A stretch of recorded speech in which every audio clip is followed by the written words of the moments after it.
The polls for the first time since their former mayor moved up to the U.S. Senate. They'll choose a new mayor today. CBS 2's Diane Macedo joins us live from Newark City Hall. Diane, good morning. Good morning, Chris. So the residents of Newark will be voting today for the full-term replacement for former Mayor Cory Booker. And the two main candidates here, Shavar, Jeffries, and Ras Baraka, have had quite a showdown leading up to today. We're talking full-blown shouting matches. A campaign manager's office was vandalized. One of the campaign buses was even set on fire. And as you can imagine, this battle has also played out on screen.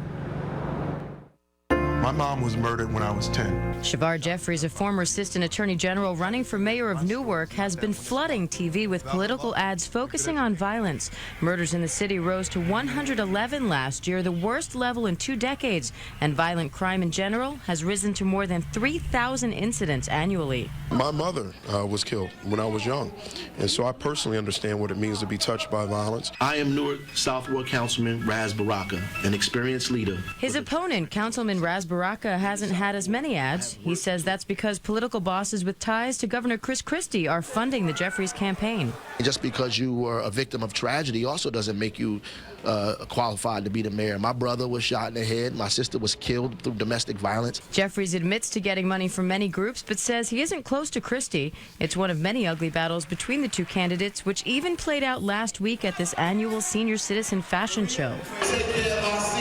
Baraka was allowed in, but Jeffries was not, and resorted to handing out flyers outside instead.